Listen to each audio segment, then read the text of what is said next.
எல்லாருக்கும் வணக்கம். ஷேர் மார்க்கெட்டை பற்றி எல்லாரும் தெரிஞ்சுக்கணும் அப்படின்றதுக்காக தான் இந்த சேனல் உருவாக்கியிருக்கேன். அதனால் நீங்கள் எல்லாரும் என்னுடைய சேனலை சப்ஸ்கிரைப் பண்ணி உங்களுடைய ஆதரவு எனக்கு கொடுங்க. என்னுடைய சேனல்லேருந்து வர வீடியோக்கள் எல்லாம் பார்த்துட்டு எது பண்ணாலும் அது உங்களுடைய ஓன் ரிஸ்கில் தான் பண்ணணும். உங்களுடைய ஃபினான்ஷியல் அட்வைசர் மூலமாக தான் பண்ணணும். இந்த வீடியோவில் நான் என்ன சொல்ல போகிறேன்னா, ஸ்ரீராம் ஃபைனான்ஸை பற்றி நான் சொல்லியிருந்தேன். சொன்னப்போ நான் என்ன சொன்னேன் அப்படின்னா, அப்போ அந்த ஷேர்ஸ் வந்து ஒரு 2800 லெவலில் இருந்தது. இதை 3000க்குள்ளே ஒரு 5 ஷேர் வாங்கலாம். அதுக்கப்புறம் ஒவ்வொரு முறை டவுன் ஆகிறப்போ 2 ஷேர் 3 ஷேர் அது மாதிரி வாங்கி ஆவரேஜ் பண்ணலாம் அப்படின்னு சொல்லியிருந்தேன் நான். இப்போ அந்த ஷேர் வந்து ₹580 அளவில் இருக்குது. அது ஏன் அது மாதிரி ஆச்சுன்னா, அந்த ஷேரை வந்து ஸ்ப்ளிட் பண்ணாங்க.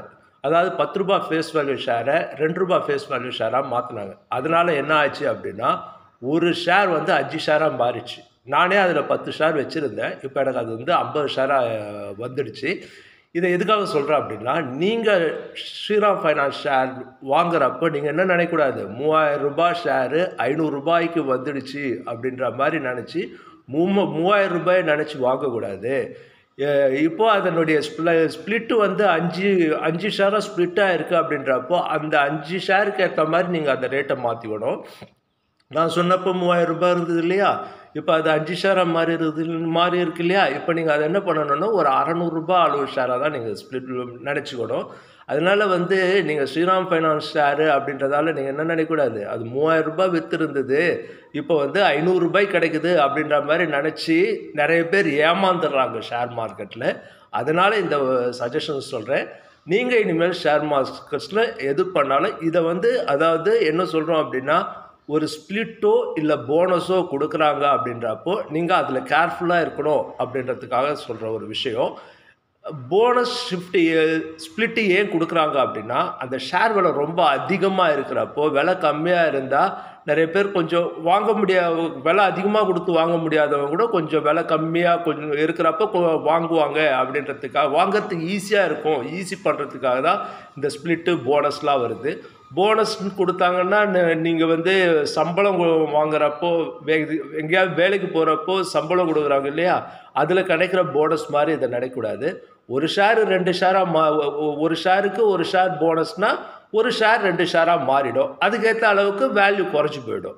அதே மாதிரி ஸ்ப்ளிட் பண்ணாங்கன்னா, ஒரு ஷேர் 2 ஷேராகவும் ஸ்ப்ளிட் பண்ணலாம், ஒரு ஷேரை 5 ஷேராகவும் ஸ்ப்ளிட் பண்ணலாம். அது மாதிரி ஸ்ப்ளிட் பண்ணுறப்போ என்ன ஆகும் அப்படின்னா, அந்த ஷேருடைய விலை அப்போ என்ன ஹையில் இருந்ததோ அதுக்கேற்ற மாதிரி எத்தனை ஷேராக ஸ்ப்ளிட் பண்ணுறாங்களோ அதை மாதிரி மாறிடும். ஏன் அப்படின்னா, நீங்கள் வந்து கண்மூடித்தனமாக அதை வந்து ரொம்ப அதிகமான விலையில் ரொம்ப சீப்பாக கிடைக்குது, ஒரு ஷேர் வந்து ஸ்ப்ளிட் பண்ணாலோ இல்லை போனஸ் கொடுத்தாலோ அதுக்கப்புறம் வர்ற ரேட்டை பார்க்குறப்போ இது ரொம்ப சீப்பாக இருக்குது அப்படின்னு நினச்சிடக்கூடாது அப்படின்றதுக்காக தான் இதை சொல்லியிருக்கேன். இதை வந்து நீங்கள் ஸ்டாக் மார்க்கெட்டில் ஃபாலோ பண்ணிக்கிட்டிங்கன்னா உங்களுடைய முதலீடுக்கு வசதியாக, உங்களுடைய முதலீடு பாதுகாப்பாக இருக்கும் அப்படின்றதுக்காக ஒரு விஷயம். என்ன செய்தாலும் உங்களுடைய ஃபினான்ஷியல் அட்வைசரை கேளுங்க.